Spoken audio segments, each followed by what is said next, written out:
हर हर महादेव, श्री शिवाय नमस्तुभ्यम। तो आइए करवा चौथ की पूजा मेरे साथ करते हैं, जिससे अगले बार आपको करवा चौथ पूजा करने में कोई दिक्कत नहीं। यहाँ सबसे पहले मैंने चौकी लगा दी है अच्छे से, उसके ऊपर पीला वस्त्र बिछा दिया, लाल वस्त्र बिछा दिया, करवा माता की फ़ोटो विराजमान कर दी। अब मैं चावल की ढेरी बना रही हूँ। आप चावल क्या, ये गेहूं का ढेरी बना सकते हैं।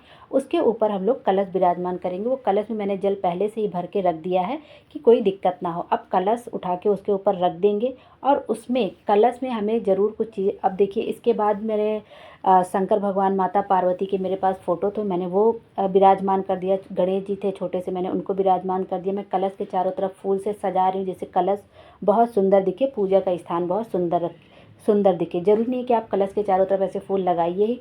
उसके बाद कलश में एक हल्दी डाल दीजिए, सुपारी डाल दीजिए, एक का सिक्का ज़रूर डाल दीजिए। उसके बाद ये सब चीज़ डालने के बाद आम की टेरी मैंने पहले से धुल के साफ़ करके रखी थी, उसके ऊपर आम की टेरी लगा दीजिए अच्छे से। और उसके बाद आम के पल्लों में आप हल्दी लगा टीक दीजिए, कुमकुम टीक दीजिए, कलश पे हल्दी टीक दीजिए, कुमकुम दीजिए, कलश पे स्वास्तिक बना दीजिए। चावल का मैंने ये अक्षत भर के रखा था प्लेट में, और उसके ऊपर दीपक प्रज्वलित कर दीजिए। ये दीपक पूरा, जो कलश के ऊपर हम दीपक जला के रखते हैं, वो बहुत ही शुभ माना जाता है। किसी भी पूजा पाठ में कलश लगाना ही बहुत शुभ माना जाता है। आप दीपक प्रज्वलित करके रख दीजिए, जो पूजा तक आराम से जलता रहे। और बीच बीच में ध्यान रखिए कि उसमें घी जो है भरते जाए, जिससे कलश, जो दिया आप कलश के ऊपर रखेंगे, वो पूरी पूजा तक जलता रहेगा। बाद में आरती वगैरह करने के लिए एक दीपक अलग से तैयार रखना होता है। उसके बाद कलश की मुंडी में मैं कलावा बांध रही हूँ, क्योंकि कोई भी पूजा पाठ में कहते हैं कलश सूना नहीं रहना चाहिए। उसके मुंडी पे जो है हमें कलावा या मौली ज़रूर बांध देना चाहिए। दोनों एक ही होता है, मेरे मुंह से निकल गया। मौली ज़रूर बांध देना चाहिए। इस तरह से आप बांध दीजिए। उसके बाद जल से आचमन कर देना चाहिए। जो भगवान की फ़ोटो वगैरह है, कलश वगैरह, उस पर जल छिड़क दीजिए। खुद के ऊपर भी जल छिड़क, जिससे हम शुद्ध हो जाएं। और उसके बाद भगवान से हाथ जोड़ के संकल्प कर लीजिए कि मैं पूजा शुरू करने जा रही हूँ। मुझसे जो भी गलती हो मुझे क्षमा करिएगा और मेरी पूजा को स्वीकार करिएगा। इस तरह से हम अपनी प्रार्थना बोल के पूजा शुरू करेंगे। उसके बाद मैंने सबसे पहले सर्वप्रथम गणेश जी की पूजा की, क्योंकि पहले किसी भी पूजा पाठ में सबसे पहले गणेश जी की ही पूजा की जाती है। मैंने गणेश जी को रोली लगाया, हल्दी लगाया, 3 बार मैंने लगाया हुआ है। उसके बाद अक्षत छिड़क दिए थोड़े से, मैंने उनको फूल समर्पित कर दिया। गणेश जी को सबसे प्रिय है दूर्वा, उनको दूर्वा समर्पित कर दीजिए। और वस्त्र के रूप में मेरे पास जनेऊ नहीं था, तो मैंने मौली तोड़ के वस्त्र के रूप में गणेश जी को मौली समर्पित कर दी। अब उसके बाद आप ऐसे गणेश जी की पूजा कर लीजिए। उसके बाद अभी ये सब होने के बाद अब मैं शंकर भगवान की पूजा करूंगी, क्योंकि शंकर भगवान को रोली कुमकुम नहीं लगता है, तो उनको चंदन बहुत प्रिय है। तो मैं चंदन घिस कर भोले बाबा को चंदन लगा दूंगी। और माता पार्वती को तो हम सबको पता है कि सिंदूर ही लगाया जाता है, और हल्दी कुमकुम भी हम लगा सकते हैं।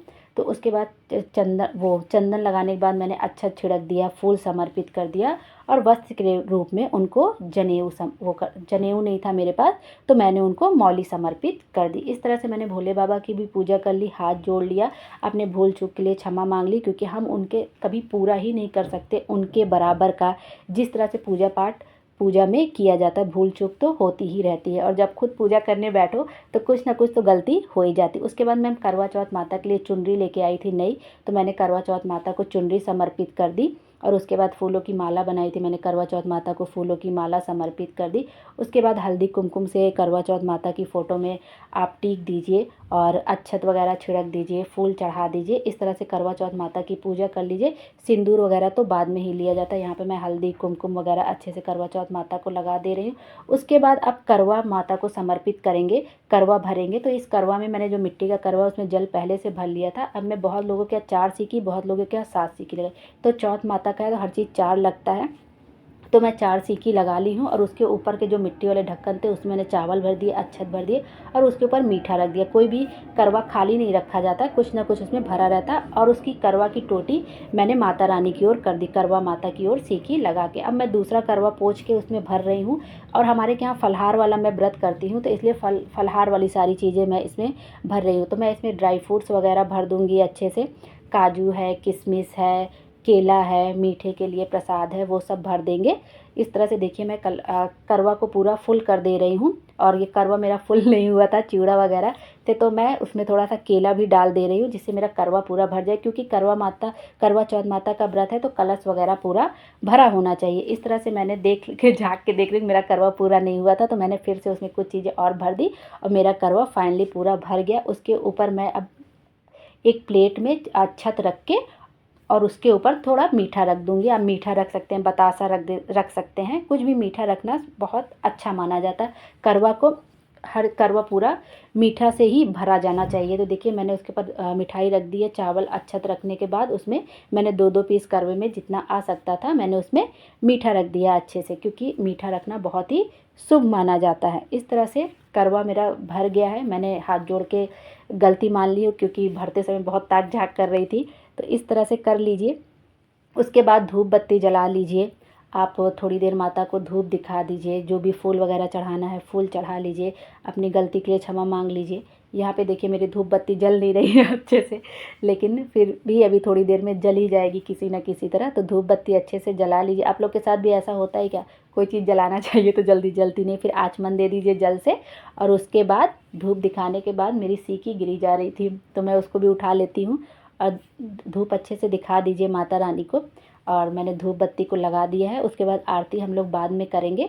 और इसके बाद अब मैं माता रानी को जो श्रृंगार का सामान लेके आई हूँ वो सब समर्पित करूँगी, क्योंकि श्रृंगार का सामान तो माता रानी को चढ़ाना बहुत ही शुभ होता है। आप पूरा 16 श्रृंगार भी चढ़ा सकते हैं सामान में, या आप 5 या 7 श्रृंगार का सामान भी चढ़ा सकते हैं। ये देखिए मेरे पास श्रृंगार का जो भी सामान था, चूड़ी था, बिंदी था, काजल था, जो जो चीज़ भी मैं लेके आई थी, सिंदूर था, चूड़ियाँ थी, सब माता रानी को समर्पित कर रही हूँ। या जो आलता है, जितना भी 16 श्रृंगार का सामान होता है सब माता रानी के चरणों में समर्पित कर देना चाहिए। पाउडर है, लिपस्टिक है, जो जो हम यूज करते हैं, और महावर है, ये सब बहुत शुभ होता है। तो माता रानी को मैंने समर्पित कर दिया है। और उसके बाद यहाँ मैं बिंदी लेके आई थी। तो हम लोग क्या क्या होता है, जो बिंदी मैं लेके आई रहती वो माता रानी को एक बिंदी ज़रूर लगा देते हैं। और सिंदूर तो बाद में हम लोग लेते हैं। तो मैं यहाँ पे बिंदी को खोल के माता रानी को अपने बिंदी लगा दूँगी। नीचे ढक गई नहीं, जो नीचे 7 बहनें रहती हैं उनको भी हमारे के यहाँ बिंदी लगाई जाती है। करवा चौथ माता की आप पूजा कैसे भी कर सकते हैं। बिंदी सुहाग की चीज़ तो आप चाहे जैसे लगा सकते हैं। जो नीचे फ़ोटो में 7 बहनें बनी रहती हैं आप वहाँ पे भी बिंदी लगा सकते हैं। तो यहाँ पे मैंने उनको बिंदी लगा दी है। अब मैं मिठाई लाई थी भोग के लिए, वो मैं माता रानी को समर्पित कर रही हूँ। और जो ऋतु फल वगैरह होते हैं, केला, सेब, आप 4 भी कर सकते, 7 भी कर सकते, 5 भी कर सकते। करवा चौथ माता का तो हर चीज़ सब कहते हैं कि 4 चढ़ाना चाहिए। तो मैं इसलिए 4 फल, 2 केला, 2 सेब करके 4 फल चढ़ा दी हूँ माता। उसके बाद करवा चौथ माता की कथा कह लेंगे।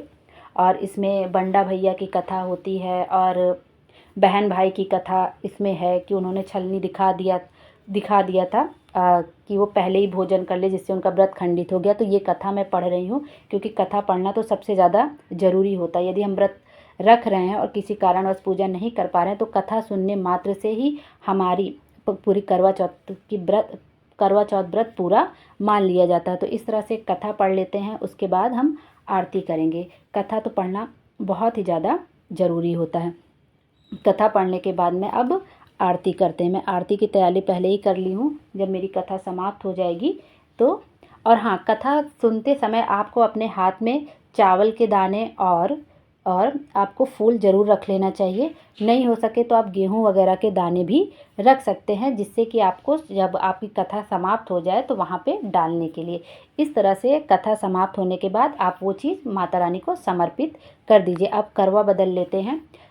किसी के यहाँ 5 बार, किसी के बार 7 बार करवा बदला जाता है। आप ऐसे हाथ क्रॉस करके करवा बदल सकते हो। पार्वती माता से कहते थे, हे पार्वती माँ मुझे सुहाग दे, हे पार्वती माँ मुझे सुहाग दे। तो इस तरह से जो पार्वती माता का करवा रहेगा आपकी तरफ आ जाएगा, आपका करवा माता रानी की तरफ चला जाएगा, तो वो सुहाग के रूप में हो जाएगा। इस तरह से करवा बदल लीजिए।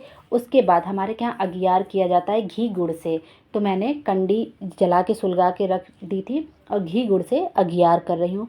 5 बार 7 बार आप अगियार कर सकते हैं। अगियार करने से पहले जिसमें आप करते हैं, जिस पात्र में, उसको हल्दी कुमकुम से टीक लीजिए, फूल वगैरह चढ़ा लीजिए, आचमन दे दीजिए। उसके बाद अगियार अच्छे से कर लीजिए। घी गुड़ से मैंने अगियार कर लिया। अब मैं आचमन दे लूँगी और उसके बाद आरती करेंगे करवा चौथ माता की।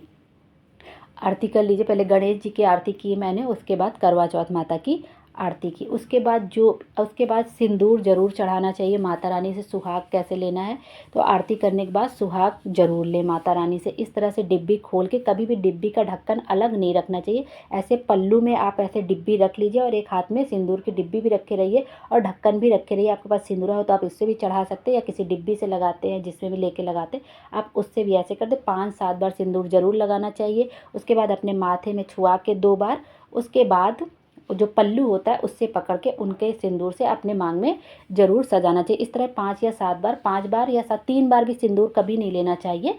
5 या 7 बार ऐसे मैंने करवा चौथ माता को और पार्वती माता से सुहाग ले लिया। अब मैं आंचल फैला के, इस तरह से सुहाग लेने के बाद मैं आंचल फैला के, मैं उनसे जो भी गलतियाँ होंगी उसके लिए क्षमा मांगूंगी, और मेरी जो खुशियाँ हैं ऐसे हमेशा बनी रहे और मैं सारी ज़िंदगी ऐसे 16 श्रृंगार करके पूजा अर्चना करती रहूं। यही मेरी माता रानी से प्रार्थना, और हर जो भी व्रत करता है उसका यही प्रार्थना रहता है कि जो है वो ऐसे 16 श्रृंगार करके हमेशा व्रत करती रहें। तो इस तरह से पूजा पाठ हो गया है मेरा अच्छे से। अब जो है मैं हाथ जोड़ के अपना माता रानी से जो भी गलती होगी उसके लिए क्षमा मांग लूँगी। और कपूर से मेरा आरती करना रह गया था, तो कपूर से आरती करना बहुत ज़रूरी होता है, तो मैंने कपूर से आरती कर ली है। उसके बाद मैं हाथ जोड़ के क्षमा याचना कर रही हूँ कि माता रानी सारी ज़िंदगी मुझे ऐसे करवा चौथ का व्रत करने को मिलता रहे। और यहाँ पे देखिए, जो पंडित जी ने 8 वस्तुएं दान करने के लिए बताई थी, वो मैं माता रानी को समर्पित करके बाद में दान दे दूँगी अपने घर में किसी बड़े को, या आस पड़ोस में जिसको भी आप दान करना चाहे दे सकते हैं। इस तरह से माँ से क्षमा प्रार्थना कर लीजिए।